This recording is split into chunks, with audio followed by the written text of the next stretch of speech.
the Netgear power line 1000. You plug it in the wall, and then you take the Ethernet cord, plug it in back of the router, plug it in back of the router, go to any outlet in the house, plug it in the outlet,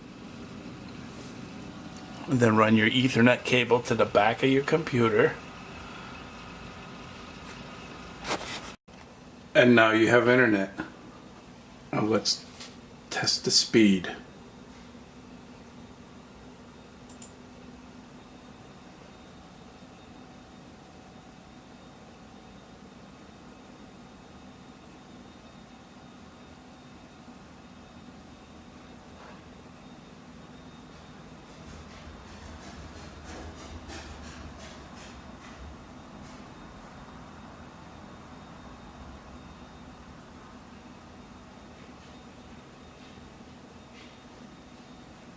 There you go.